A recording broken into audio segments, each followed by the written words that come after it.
Welcome in, everybody. Guerilla Hockey with JJ and Jesse. We're back for another episode. Break down all things Avalanche. We got a moment with Jesse here that he's not traveling. He's not on a plane, so it's good to catch up. I mean, a lot of things have happened around Avalanche land since our last podcast, Jesse. We'll get to as much of it as we can. Yep. But I thought for today it would be a great chance to, I guess, stop where we're at, assess. It is the quarter mark of the season, right? 20 games into it, roughly just over 24%, so we'll call it 25, quarter of the way. And let's just look at what's going on in I guess, Avalanche land, because I have it set up to where we want to talk about what we're loving and what we're hating. But I know before we get into that, you've been starting every podcast with a rant. Do you have any rants you want to get off your chest? Well, right now I'm making sure that my microphone is set up the same as yours because I feel like I messed it up. Oh, no. Did I mess mine up? I don't know. Okay, now we're the same again, I think. Oh, no.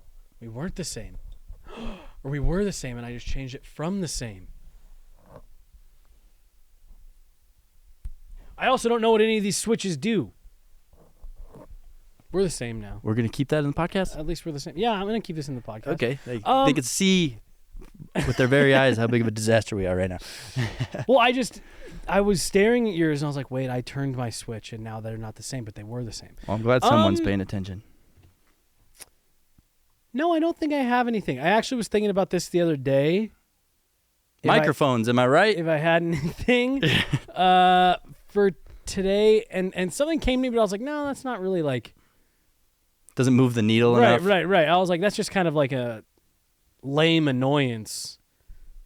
So I don't think anything this week. Except for microphone settings, apparently. Microphone settings, and then obviously the weather, but like everyone knows that about me. Yeah, we all hate the weather. All right, well then let's get into some Avalanche stuff.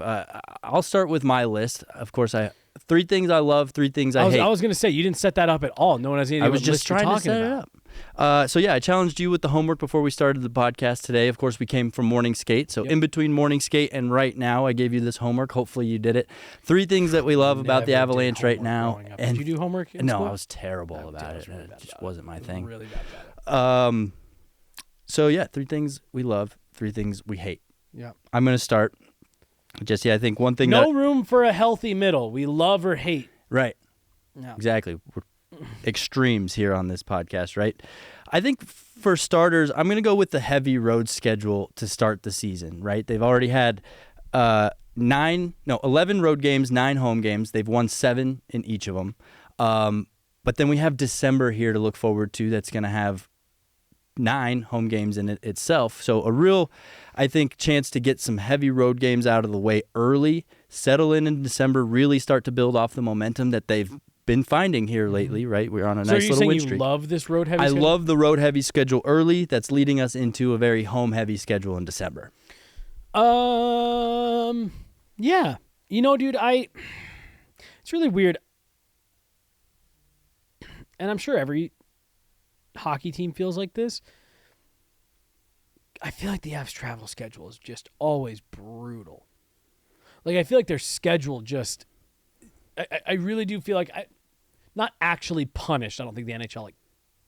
I don't think it's the schedule. It's just where Colorado's located. Well, that's what I'm saying. If they have to travel at all, it's going to be brutal. Right. It's just like there's very few, easy trips. And then where I do think that they get the short end of the stick is the fact they're in the Mountain Time Zone. And they're the only U.S.-based team in the Mountain Time Zone. Calgary? U.S.-based team. Oh, missed that. And so, I mean, like, when they are at home, they're starting at 8 o'clock, it feels like. Mm-hmm. And so, I get what you're saying. I do like the fact, too, that you get a lot of the road games out of the way early. But, man, dude, it just feels like every year the Avs have a really weird schedule from October to December, and then it leads to, like, every other night once you're into the new year. You know what really opened my eyes to that was the other day we were talking to Bo Byram, and it was when Anaheim was in town. Anaheim was on the second night of a back-to-back. They had flown in from Nashville. And we asked Bo Byram about the other team being on the second night of a back-to-back, and his first comment was, oh, I'm not sure where they're coming from, but I'm sure it was a long flight in. Yeah, right? Yeah. Just kind of really tells you the player opinion of having to travel either to or from Colorado, you have a long distance to cover there. I mean, dude, you hear about players. There's a famous instance. Damn, and now I can't remember who it was. I was just having this conversation last week of a high-profile player, past generation, who became a free agent and signed out west, and it just never really got back to the same. And when they moved back to an Eastern Conference team, the player cited, they were like, the travel was brutal. I had to get back to the East as quickly as I could. Couldn't do the travel anymore. And I do feel like if you just go look at a map of where NHL teams are, the Avs are out on an island. Oh, yeah. Like, it's Dallas and Arizona are maybe the easiest. And even that is, hour to an hour and a half in the plane at least. Like, you don't have any... I mean, the teams in the Northeast, I mean, you're talking an hour flight at most, and most of those are 30, 40-minute flights, a bus ride, a train ride. So, yeah, I do guess I'm with you. I do like the fact that you get some of those out of the way early and give yourself a chunk of time where you're not having to do the travel as much. Right, and perfect with the December that we have ahead, 9 home games here, in line with kind of the way they've been playing. Again, I mentioned they've really been building momentum. You talk to the players, you talk to Coach Bednar. He really likes the direction this team is going, the way it's trending. I think, a nice home stay. I mean, they still have, I think it's 6 road games in December, so it's not like they're at home all December, but I think a 5-game stretch there is one of the home stretches. So some home cooking, I think, is really going to help this team continue to advance and continue to gel. Dude, I know a lot of people talk a lot about, like, oh, they take they don't have to deal with the airports, private plane, really nice hotels. That is all true, but I'm with you. I do think that it will be nice for this group to have, a couple stretches to just recharge the batteries, at a kind of a critical point of the season where you need to make sure that you're staying fresh going into that back half. And you need stretches like that where either, it's part of the reason why guys don't like going to the All-Star game. Man, I really wanted to be able to, get away from things for a week. You need periodically throughout a season, you need times that you can just kind of like chill, relax, reset, setting up for a nice little homestand here coming up. So let's jump into the first thing that I hate, because that goes in line nicely, and that's Alexander Georgiev playing so much. Here we are 20 games into the season, and he's had 17 starts. Do I hate it right now? No, I think it's fine. I think it's something I'm going to end up hating closer to the end of the season, the workload. What's so funny, I didn't know how you wanted to start this. I was going to the first thing that I really like is how well Ivan Prosvetov has played in his few starts. And where I was going to go with that was I do think that it is maybe starting to position the Avs to feel a little bit better, a little bit more comfortable of, hey, maybe we don't need to go to Georgie every single night. I get why you don't like it. It's a lot. I mean, he's right now trending to play like 75 games or something like that, something ridiculous. You can't do that. I'm just, dude, I don't know. It's really weird. Goaltenders are weird. Georgiev has told me I do not like sitting out games. I want to play every night. Yeah, but at some point, I'm with you. You got to protect them from themselves. But where I'm going with that is like he's an odd situation because like I think there is part of him that's like, hey, you had a bad game, let's get you a night off. Like I do think he's someone that's like, no, I respond better by getting back on the horse, and I do think we've seen a little bit of that recently where he's played through some of it. But I also think we've seen him try to play through some of it, and it's not necessarily coming out the way it usually does.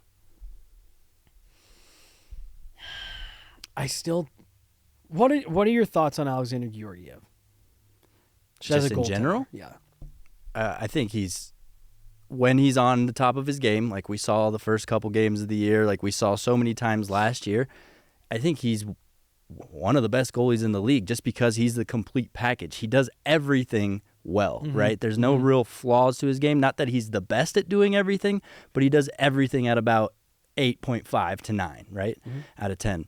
And the Prosvetov thing, I'm with you. It's pleasant to see how well he's done, but I still think there's an element of we're still a little bit of unsure about what he fully brings. We see some flaws in his game here at practice. That's where he gets most of his ice time. So we're a little worried about really giving him the reins in net, but in the 3 games, he's won 2 of them. Mm-hmm. And one of them was a shutout, wasn't it? Or did they sneak? No, they snuck in that one goal late. I was going to say. But no, I mean, he's had some good outings. And well, dude, George, so the reason I ask you about Georgiev is because it's been interesting. I don't think he should have won. That's not what I'm saying. I think he had a Vezina caliber season last year. Mm-hmm. For me, I thought Alexander Georgiev was a Vezina caliber goaltender. And then I thought first half dozen games of the season, same thing. I was like, this dude's going to get votes this year. Like, he's going to be a finalist this year. And then it was bad for like 2 weeks. And now he's rebounding. He looks a little bit more in his own head to me. He's showing more frustration outwardly than he has in the past. And I don't know, dude. I've gone back and forth on him so many times. Like, oh, he's this. All right, well, maybe he's here. No, he's showing this is who he is. Well, maybe he's more here. I just can't get a good read on who he is across 82 games. Yeah, and I think there's an element, because you're 100% right. He puts a lot of it on his shoulders. He holds himself to a very high standard. But I think the Avalanche as a whole kind of have to be careful of letting him slip into that, because this is so cliche to say, but it hasn't all been on him. Oh, totally. He's had some moments where you're like, oh, we expect better of you, but it takes 6 players to play goalie. It really does. Yep. So, yeah, he can put that pressure on his shoulders. He can hold himself to a high standard, but there's a limit to where it becomes damaging and he starts getting down on himself and starts thinking that those losses and those shutouts were suddenly on him. Mm-hmm. So there's a balance he's got to really play there, and I don't know if he's balancing that right now. Yes. Okay. I think he's leaning a little bit more towards, this is my fault. I'm the only one that can dig myself out of it, when really it's a cohesive unit thing. Because I feel like when he's on his game, he's calm, cool, collected. Nothing phases him. If he gets beat, it's all right. I'll get the next one. And I feel like you're just seeing a lot more of the emotion kind of bubble up. And to me, that means he's overthinking things. Yeah. I think that's spot on. But I basically just kind of repeated what you said in a different, less smart and that's why I agreed way. with it.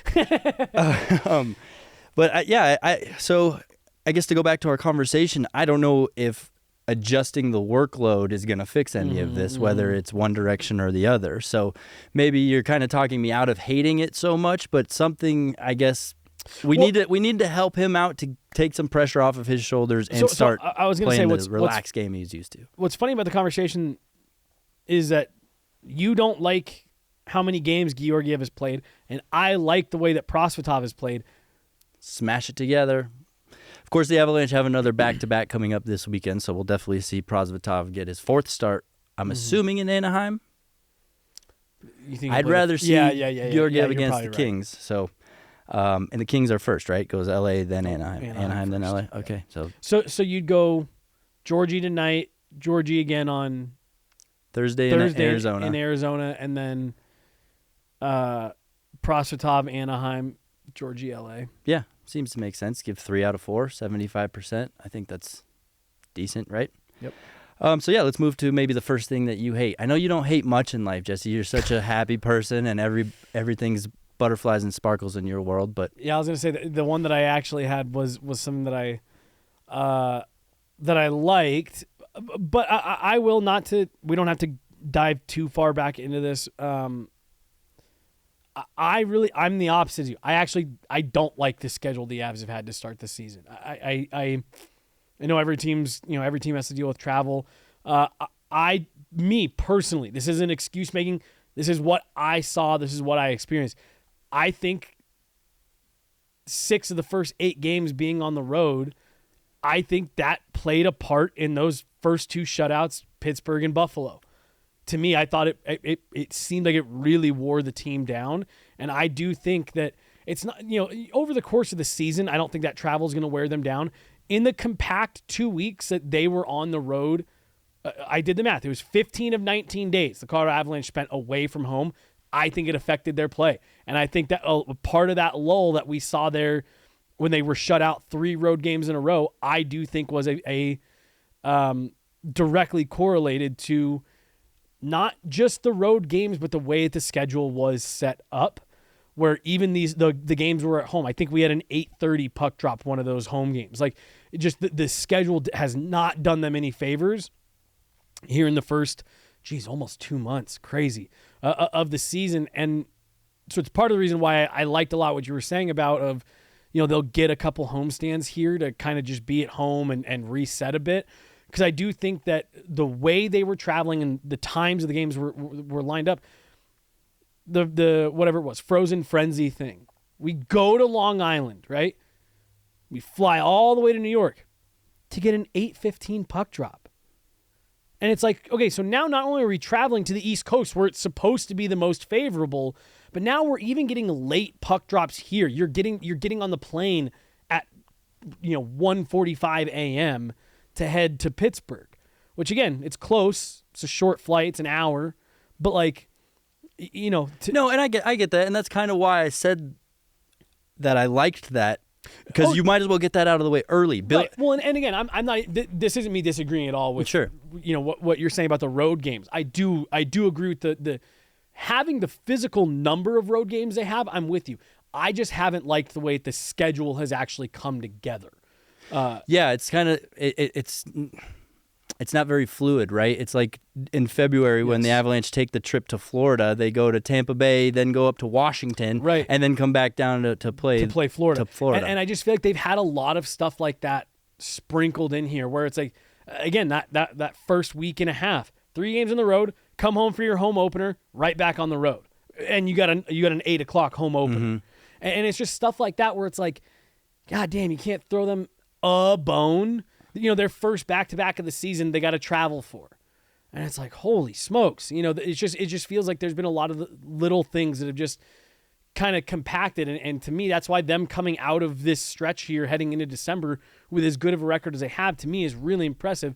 I personally do think that for that big lull that they hit there in the middle, I think a lot of that was affected by the schedule, the late starts, the traveling, out, back, right back out. I haven't loved the way this schedule is set up. I get that, but build the calluses. Sure. Learn to adapt, and I think it's good to have that early, so that way the rest of the season kind of seems a bit easier, right? See, but again, to me, where it doesn't get easier. It doesn't get easier because you get to a point where it's every other night, and I don't know why. And maybe it's the NHL is so afraid of the NFL in college football that it feels like everyone kind of has these lighter schedules, and then for some reason the back half is like, no, yeah, it's whatever you always hear guys saying, like 25 games in 48 nights, whatever, and it's just like crazy. Yeah, I get it. I'm with you. Can I go to one that I love? Oh well, sure. Or did you want to go? It's my turn for one that I love, and that is the relationship brewing between Ross Colton and Miles Wood, right? I mean, that's just so fun to watch. Who would have thought they'd be such good friends coming from different teams, and you're seeing that, right? I'm watching at morning skate, and they tend to skate around together and chat it up and giggle it, and every time Ross Colton scores a goal, Miles Wood almost puts him on the injury reserve because of how hard he tackles him and gets into that hug. I just like what I'm seeing from those two, both off the ice, and it's translating on the ice. I think a lot of it has to do with the way that they play and just like their mentality. I think it's why they've gelled with Logan O'Connor as quickly as they have too. All 3 of those players are just, they're chaos. And I really do think that you have to have, you just have to be pre-hardwired with that type of mentality to play the way that those guys play. And I think that resonates when you meet someone else like that. And I'm with you, dude. I think it's been awesome to see it. I think it's part of the reason why they're playing as well as they are. Just brothers from another mother, right? Like, I can't believe I've lived without you this long. Yeah, exactly. But yeah, I mean, 10 goals and 17 assists combined between the two of them. I think you couldn't really ask for anything more at the quarter point of the season. Yeah, no, I'm with you. I think they've both been really good, and I think they've been exactly what the Avs have wanted and needed from those guys. And I think they're still settling in a little bit, which I think is exciting if you're if you're an Avs fan or if you're in that front office where, wow, we already like what we're getting from them, and I do think it's still getting better. On to the next thing that I hate, and hate is dramatic on this one. But the other day, after the last Avalanche game, we went and talked to Nathan MacKinnon, and he told you about how he's trying to be more of a playmaker, right? He hates watching the video. And I loved this part about it. He's like, I hate watching the video and seeing myself miss an opportunity to pass the puck to maybe a backdoor tap in or what have you. But I'm seeing it translate into his game this year. And yes, he's crushing it with assists. I get it. He's doing great. See, I was going to say, you're going to have a really hard time selling me on this one. I just want to see MacKinnon shooting the puck and scoring. I mean, he's in a bit of a lull when it comes to scoring goals, and I'm seeing him make that extra effort to add that extra pass in. And yes, it's working for him. Sometimes it is. But there are other times where you've heard me in the press box. Why is he passing? Well, I've heard you. I've heard everyone else in the press box. I've seen everyone on Shoot Twitter. It! Everyone's like, what's wrong with Nathan MacKinnon? Oh, my God. He's never going to score a goal again. He's still a top 3 player in the world. He's going to get his goals. I have zero issue with what Nathan MacKinnon is doing out there. I think Nathan MacKinnon's finding other ways to be effective. To me, I asked Jared Bednar about it earlier. Maybe he was even still in the preseason. To me, this is the stuff that separates Nathan MacKinnon from Connor McDavid, from Austin Matthews, from that, kind of class of centers. What puts Nathan MacKinnon aside is that he does everything else. He gets back. He's a weirdly solid defender. He quarterbacks. He makes other players around him better. Well, he moves the puck. Like I think he, for a long time in his career, had the tendency to, if things weren't going well, then I'm just going to do it myself. And I think that's gotten him in trouble, not like in trouble with other people, but in terms of his play. And I think you see that with Austin Matthews.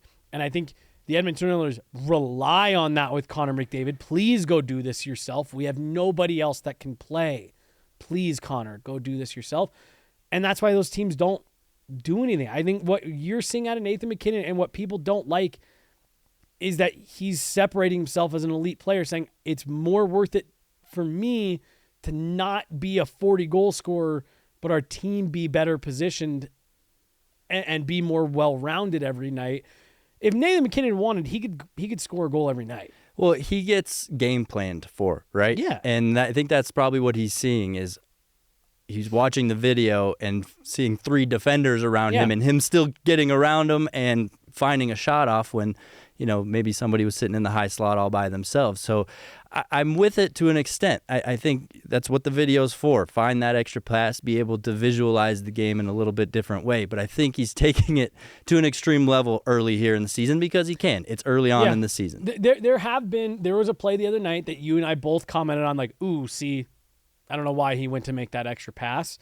I do wonder if there is a little bit of it that, like what you're talking about, everybody in the building thinks I'm going to shoot, so I'm not gonna. And I'm going to make the one extra little pass. Again, I laughed. I got to give a shout out to my buddy Tracy. I grew up playing hockey with him, and he's a great dude. I DM him sometimes. I'm like, bro, I don't know if you're having fun watching this anymore. Like, he rides the highs and lows a lot the other night, and he tweeted something out about, like, Nate through 20 games hasn't been very good. And there was people on there that were like, I know, right? And I commented on there. I was like, you know me, I don't normally get too involved in back and forths on Twitter, but I was like, he's on pace for his second most productive year ever. 7 goals, 19 assists at the moment. Through not quite 20 games. It'll be 20 games tonight, correct? I think 20th game was the last game. This is 21. Really? Mm-hmm. God, dude, this has all just been such a blur. But, he's on pace to break 100 points again. Jared Bednar pointed out the other night, he goes through these stretches. You know that the goals are going to come for him. For me, I'm just not worried about it at all. I wasn't worried. I just hate it a little bit. I'm not worried. I just hate it. All right, your turn. What do you love? I love the parity in the league this year. It has never felt more up for grabs than it does right now. You were talking to me about this the other night, and the conclusion that you and I came to is that every team is flawed. Yeah, every team has issues. Every team is going through their spurts where they're Did I getting steal shut one out. of yours? No. Oh, okay. Sorry. No. You had a little smirk on your face like, okay, now My smirk is because I was actually listening to somebody on NHL Network radio this morning, and the way they put it, and that's why I smirked, because it's funny to me. He's like, the optimistic way of putting it is there's a lot of parity this year. The pessimistic way of putting it is the West just kind of sucks. Well, so I, in all honesty, even push back on that because I do agree with that. I don't think the West is very. I think it's Colorado, Vegas, and then everybody else. Colorado, Vegas, Dallas. Space, Dallas, LA, space, everyone else. Okay. And then even in the East, point to a hard cup favorite in the East. Look at the cup favorite coming into the season, Carolina, right? They are stumbling their way through this first quarter of the season, losing to some terrible teams, really not putting up a fight against even good teams. So, yeah, I'm with you. I mean, Boston looks good, but we know that they're not the same Boston of years past. So, yeah. So, Boston looks good. The Rangers look good. The Avs look good. Yeah, the Rangers. I think the Knights look good. I like the Rangers a lot this year. Yep. I think LA looks good. So those are 5 teams that I would say I think look good, that I feel good about. None of those 5 teams to me, like, dude, in 2021, it felt like it was going to be the Lightning, right? Mm-hmm. Just kind of all year. Everyone was like, yeah, it feels like they're going to do it again. 2022, for a lot of that year, then especially once the playoffs got started, it had that feel of like no one's going to stop the Avs. And then I just don't, there's nobody this year. I agree. It's up for grabs this year. That separating feel. And then you take a step, take a further step back. So I just listed 5 teams that I like. Toronto, I think, has been disappointing to start. A lot of the pieces they brought in aren't really doing what they thought, what they were hoping, etc. Goaltending is still a mess. Edmonton, forget trying to win a Stanley Cup. They got to make the playoffs, and right now they are way on the outside. Like you said, Carolina stumbling out of the gates. The Devils have not taken the step to start this season that everyone was kind of anticipating. So those were all teams that were near the top that I feel like have come down a tier. Mm-hmm. Teams like Ottawa, Buffalo, that everyone really thought were going to surge to the top of the East and really start replacing some of these teams. They haven't really done that. No dice.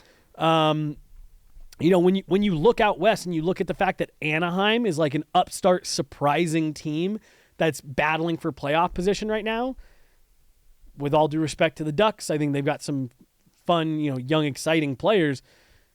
Like, that tells you everything you need to know about the Pacific Division. The Flames are a mess. The Kraken have taken a clear step back this year.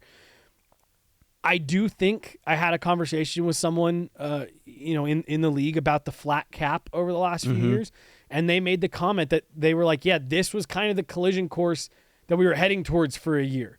The flat cap kept all the top teams where they were at and even hurt some of them, and it just helped elevate some of these teams at the bottom. I was told this a few weeks ago by someone that, I have a lot of respect for their opinion.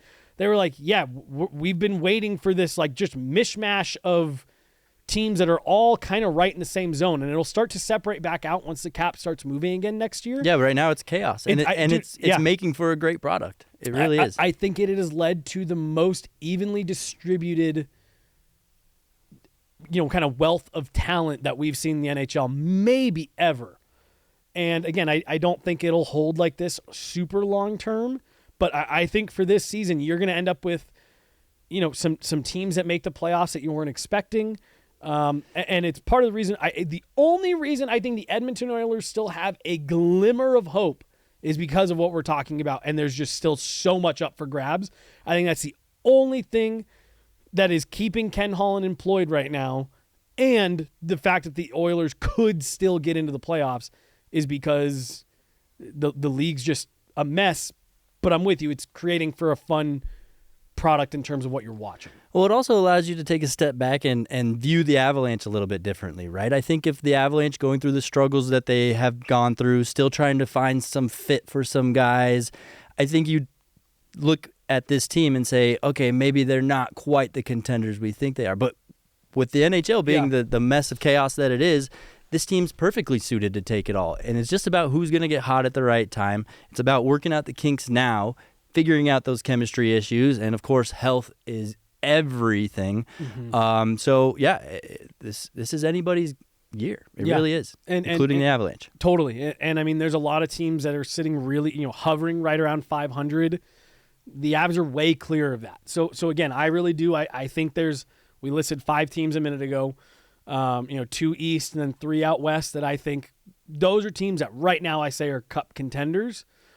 Everyone else, there's 27 teams that I'm like, I don't know. You have a couple at the bottom, Chicago, San Jose, that are going to stay there. But like, really, everywhere else, it's anybody's game. I like it. So on to something that you hate. I'm going to steal something that you told me in the parking lot, just kind of in passing, because I wouldn't have otherwise put it in this. Like, it wouldn't have crossed my mind for this type of thing. But I hate everything that's going on with Sam Girard. And me personally, I can't help but draw the parallel to the fact that he's become a bit of a scapegoat the last couple of years in Colorado, not from the team. Dude, you and I have wondered, we've talked about it. Sam Girard, he really shies away from doing media. He'll do it, he'll do it when he needs to. But he doesn't like talking to us, which, I'm not. We've just always wondered why. I wouldn't like talking to us either. Right. I was going to say, that's not me putting that, but we've always kind of wondered, because he's a nice guy. He's a nice dude. He'll chat up with you, and he'll talk and all that stuff, but he just doesn't like doing interviews. And now, after his statement, I sit there, I'm like, oh, well, yeah. It's the anxiety of, well, if I say the wrong thing, are people going to latch on to what I said? And are they going to twist my words? And are they going to use that as another reason why, they don't like me, or they don't think I'm good, or whatever. When he kind of came into Colorado, it was before Cale Makar had showed up. And it was like, whoa, look at this new wave, new age defenseman who can skate, and he's a good defender. He's got good. And then as soon as Cale Makar showed up and he wasn't Cale Makar, I just really felt like the narrative on Sam Girard kind of flipped. I think he's dealing with a lot of other stuff in life too. I think life is tough. I think he has a job that there's a lot of pressure.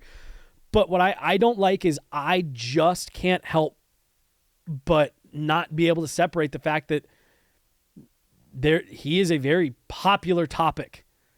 And it's usually not positive. And you're out in the public all the time. Your name's in the limelight constantly. It's what Jared Bednar told me the other night. It's tough to deal with that stuff.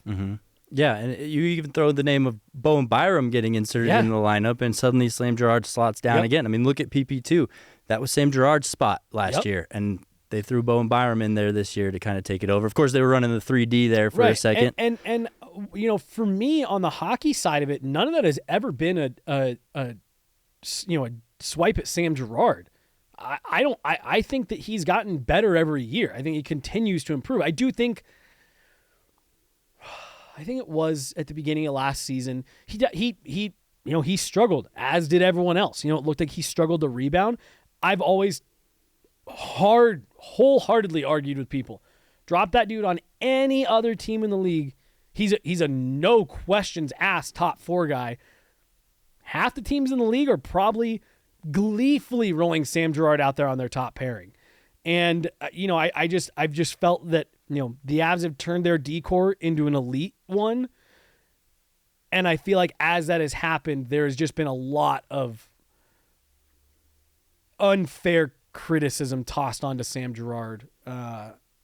And I just can't help but think that doesn't help the situation, that anxiety, depression, battling through all that stuff. And I just hate to see, a person go through that we've gotten to know a little bit. Nice guy, always willing to say, hey, how's it going? Chat and, whatever. And I just hate that he's having to go through all that.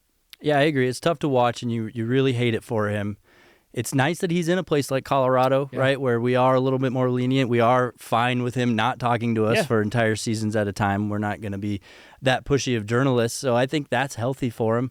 But when you look at it from the team standpoint, I think that's what's really tough too, is suddenly you're finding yourself, and this is my third hate, is you're losing bodies left and right. Mm-hmm. Right? Suddenly, Artturi Lehkonen, we don't know when he's going to be back. Sam Girard, that's a tough hill to climb. Mm-hmm. Mm-hmm. I think we can just move ahead as if he's not going to be here for a while. Mm-hmm. Who else? I mean, you saw Cale Makar go to the X-ray room. You see Nathan McKinnon go to the X-ray room. Pavel Francouz. So it's awfully early to just see bodies dropping off like flies right now. And I know this is extremely different situation and scenario. Sure, it's not an injury for Sam Girard, so they have to handle that delicately, and I'm confident they will. Having the guys in the locker room to support him that they do, guys like Jonathan Drouin, who's been through this kind of stuff. Mm-hmm. I think there's a lot of guys that he can really lean on, a lot of leaders in that room that are going to be supportive. So I think... Well, I mean, not to rehash this in a different way, but even Val Nichushkin, like having someone there that's like, hey, you had to step away to take care of your own business. Yeah. And just seeing like, okay, I can step away and take care of this because I know my teammates are going to have my back and I know I'm going to be able to come back and be a part of the group. I have to imagine that that's helpful for him mentally right now. Yeah, indeed. So I think from a personal standpoint, I'm confident Girard's going to be okay. He's going to get back on his feet, whatever he decides to do in life. I don't know how much he loves being an NHLer, not going to lie. I think he does it because it's what he's good at. It's what he gets paid Kinda like for. Jokic. Yeah, exactly. And now I do want to say this too, because I already know that there's going to be people out there. I'm not telling anybody how to be a fan. Like everybody is, has fandom in their own way. They pay money to go see these guys play. They spend money on merch. I get all that. I'm not trying to tell anybody you can't be critical of a player. You can't, be this type of fan, that type of fan, whatever. I talk about this all the time, man. When people ask me about this job, because this is a weird job that we have. And one of the things for me that I think is the most interesting about it is this job humanizes pro athletes in a really interesting way. So we had to spend time and, be around them and just like, again, small talk and see how these guys kind of are a little bit off the ice. Mm-hmm. To an extent, yep. To an extent. But more than anything else, like, dude, there's just been so many things that, I see these guys or talk to them about stuff and I'm like, oh, they're people just like us. Like they really are. I say it all the time. To me, NHLers they're no different than how me and my friends were growing up. Playing hockey, going to tournaments, whatever, when they kind of get together with, with the boys and, they're all just guys having fun at the rink. And so, the one thing I will say, be a fan however you want to be a fan. Support however you want to support. Be critical. I'm not saying also not to be critical of people. But as always, I feel like media has to remind people, these are people too.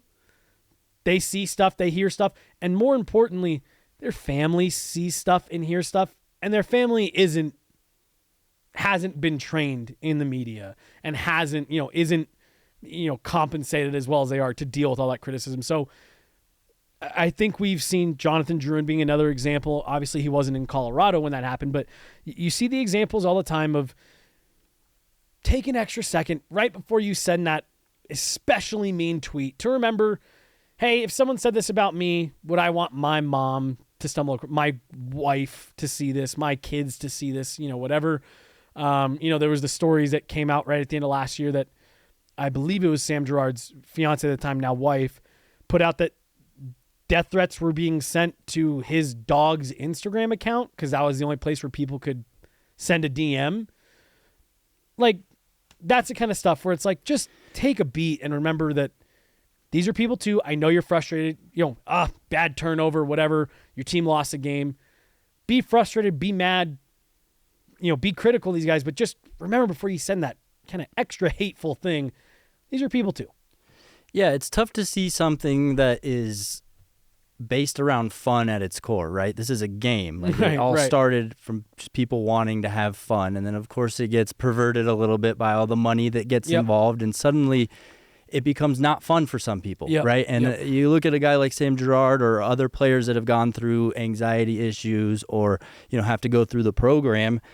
it's like this was their dream at one point. Mm-hmm. They get there and suddenly they realize it maybe isn't their dream anymore. Right. And it's tough to watch that when, again, it all started as something that was just pure and fun. And I totally do get,